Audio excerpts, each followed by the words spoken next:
近排個個都話要 home office，屋企部機渣啲，好似都唔係好掂當喎。啊 ，HP 出啲新嘢，介紹翻。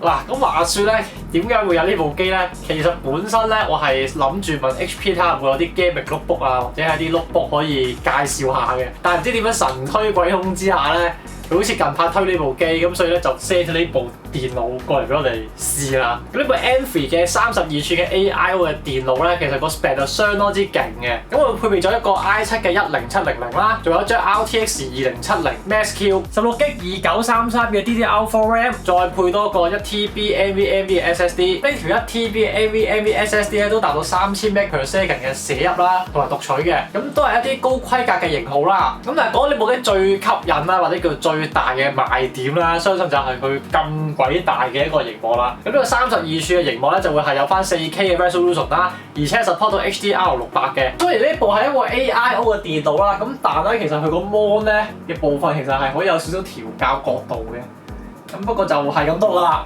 不過咧講到成部機，我覺得最正嘅地方咧就其實佢下邊 HP 呢個位置咧，呢個好似布面嘅位置咧，其實係一個喇叭嚟嘅。咁呢個 B&O 個喇叭係一個3巴嘅規格嚟嘅，咁裏邊有7個單元喺裏邊嘅，咁所以咧聽出嚟啲聲係好鬼勁。我係好耐冇試過聽歌聽得好爽咁過癮嘅。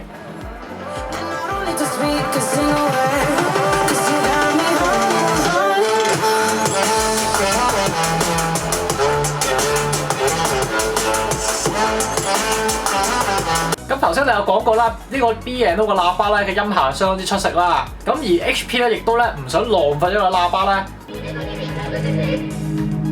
冇錯啦，佢可以當埋一個藍牙喇叭可以用㗎。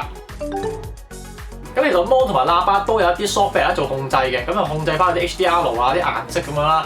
咁而且啦，就 B&O 嗰邊咧就會可以針對翻 music 啊、movie 啊、voice 啊去做一啲處理嘅，咁同埋有啲 EQ 嘢去 set 啦，咁所以咧出到嚟嘅效果咧，我覺得相當之滿意嘅。咁因為始終呢部機個厚度咧就唔算係好厚喎，咁所以佢7個單元做出嚟嘅效果咧，比我想象中係意外嘅，而且啲聲係夠大啦，咁所以當埋係一部電視咧都係冇問題㗎。點解咁講咧？咁因為呢部 AIO 嘅機咧嘅背後嘅 panel 咧，其實就會有翻一個嘅 HDMI in 啦同埋 out 嘅，咁而且有啲 Thunderbolt 3啊、USB 3.0啊或者 Type C 咁樣啦，咁所以其實都夠一啲擴充啊或者係伸延出去嘅。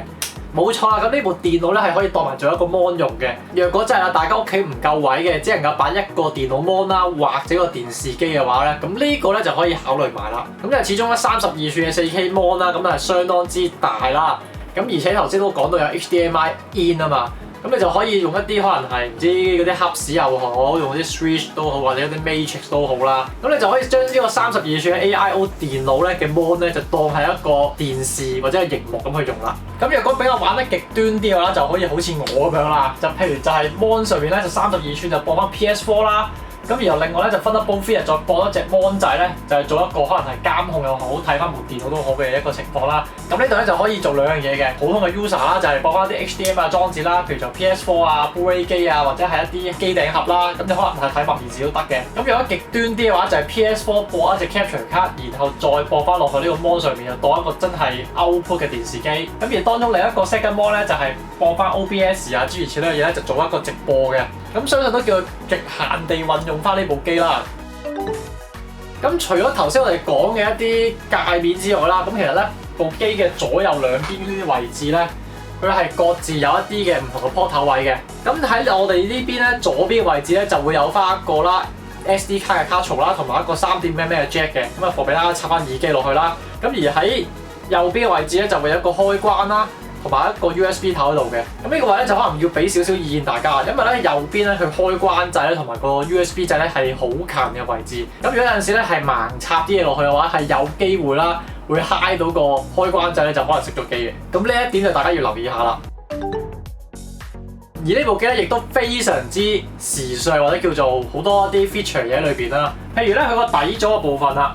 咁你就咁睇咧，其實好似一個木面嘅底座啦。咁但係中間嘅部分咧，其實就可以支援翻一個 QI 嘅無線充電嘅。咁啊非常之方便一啲可能有 QI 嘅手機啊或者裝置去做一個充電啦。咁啊 keyboard 咧，除咗係一個無線嘅 keyboard 之外咧，其實咧佢手感上面打起上嚟，我覺得非常之唔錯嘅。同埋佢本身係比較聚手嘅，咁所以咧唔會話好似一啲輕身嘅 keyboard打下會自己喐咁樣啦。咁而且咧佢相當之細心啦，除咗係連去 PC 之外咧，佢仲提供咗2組嘅藍牙嘅，咁俾大家就係駁一啲可能係手機啊、平板咁樣咧，就將佢裝喺呢個位置咧，就攞嚟做一個打字嘅，非常之細心呢個位。咁仲有就可能要同大家分享埋就係啦，呢個 keyboard 一啲見解嘢啦。我係比較會少讚一啲跟機嘅 keyboard 嘅。咁通常呢啲 AIO 電腦送嘅 keyboard 咧，佢好多時咧，咁佢上面嗰隻 F key 咧，都係直接一個嘅多媒體鍵就算位數嘅。咁即係通常佢哋要撳 FN 鍵咁樣跳翻上去啦。咁但係咧 HP 又非常之細心嘅，呢個位真係又要讚嘅。佢有個 FN lock 嘅 key 嘅。咁如果你撳咗佢之後咧，咁呢排掣先係咧就做翻分身 key 咯。咁一般情況之下咧，佢就會係 F1 到 F12咯。咁呢個就係我用咁耐都唔覺得係好大問題嘅一個位嚟嘅，因為有陣時有啲 keyboard 好鬼煩啫嘛，佢 default 就係將嗰啲嘢變一個多媒體鍵咧，你撳到你燥啊！最後就係佢呢隻無線滑鼠啦，咁就個人感覺上面就比較簡單啲啦，好齋嘅，佢連啲4、5號鍵都冇嘅。咁但係以一隻普通 normal 嘅滑鼠嚟講啦，咁佢都係一啲偏矮身嘅設計嚟嘅，擺到明都係針對一啲時尚為主啊，同埋係針對嗰啲相類似機型嘅一啲產品嚟嘅。你明我講咩㗎啦，係嘛？咁做到呢部機咧，其實有個比較特別啲嘅 function 嘅，就係咧其實佢有 camera 㗎。咁不過咧就咁睇咧，大家未必睇得到嘅。咁佢頂嘅位置咧，其實就有個 cam 喺度嘅。咁而且咧佢個角度咧都非常之歪啦。咁你會見到屋企咧後邊嗰啲雜物喺度嘅。咁如果大家係可能近期要 home office 啊，或者係長期都要係做一啲 track 嘅話咧，咁呢個鏡頭相當之唔錯啦，因為可以就避免咗一啲私隱問題啦。咁你個 cam 唔撳出嚟咧，就唔會發生一個俾人哋睇緊自己做咩嘅情況啦。咁而且呢個 cam 咧，佢可以支援翻 Windows Hello 嘅，咁不過咧始終係要撳出嚟先用到咧，咁就有少少爭啲嘅。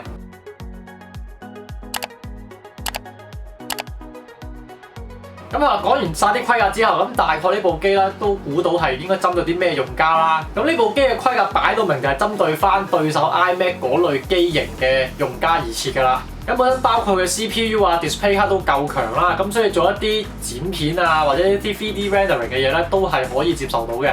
咁再講啦，32寸 4K HDR68再加埋隻 B&O 喇叭咧，咁佢喺娛樂方面都係相當之出色啦。咁因為你本身有張 RTX 型出嚟噶嘛，你攞嚟打機又得，就攞嚟睇戲都相當之唔錯嘅。咁頭先我都測試過呢部機啦，個整體效能係點樣啦？咁其實咧佢用嘅係 RTX 型70嘅 Max-Q， 咁佢會係一個 notebook 嘅 graphic 卡嚟嘅，咁所以咧就類似翻就係 notebook 上面嘅效能啦。咁配合翻 desktop 嘅 i7-10700咧，咁如果打 1080P 嘅遊戲嘅話咧，其實可以開到最高嘅特效，開埋一啲咩 DLSS 啊、Ray Tracing 之類都得嘅，咁都穩定會有60 FPS 以上啦。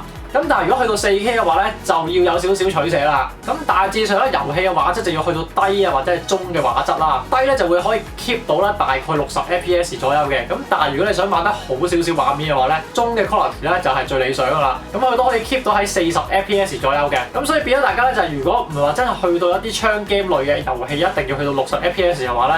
咁如果你話以32寸咁大嘅 mon 咧，遠距離少少攞住個手嚟打咧，其實都幾爽嘅。咁同埋就要留意翻就係啦，呢部機個頂咧，其實就有一個咧出風口嘅位置嘅。咁所以咧，如果大家咧買呢個 AIO 嘅電腦嘅時候咧，就要諗埋啦，除咗要擺呢個32寸嘅 mon 之餘啦，同時之間個頂嘅位置咧，會唔會有一個空間咧，就俾佢做散熱嘅？咁呢個咧可以帶到一個 mini PC 咁嘅裝置係咩嚟咧？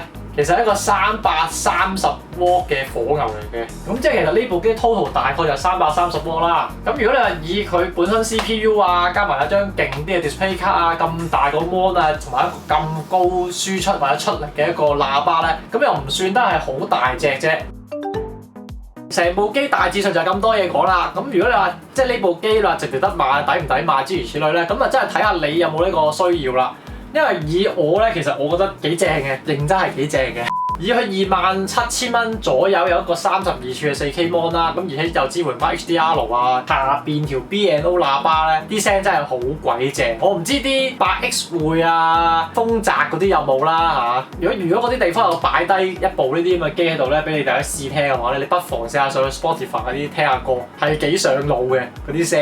咁佢作為一部 AIO 嘅電腦啦，咁佢效能上面係相當之出色啦。而且佢有一個就係 iMac 都冇咗個功能，就係可以插條 HDMI 落去駁其他嘅裝置啊嘛，當成係其他裝置嘅一個螢幕去用啦。咁亦都有 QR 嘅底座啊，咁而且佢後面仲有 Thunderbolt 3啊、Type C 呢啲界面啦。咁喺擴充性能上邊咧係相當之唔錯嘅。咁再講就係呢個32寸嘅 mon 咧，其實條邊框都唔係好粗嘅啫。咁比起 iMac 嚟講啦，iMac 嗰條就勁粗噶嘛。咁呢個就超薄嘅，我覺得。好啦，咁啊，今次呢個 HP Envy 嘅32寸 AIO 電腦嘅一個介紹咧，就嚟呢度啦。咁啊，大家對呢啲大 mon AIO 電腦係有興趣嘅話，你不妨 send 俾啲 friend 睇一睇，睇下你又啱唔啱啦。即係除咗 iMac 之外，亦都有另外一啲選擇嘅，就係咁啦。好，我哋下次再見，拜。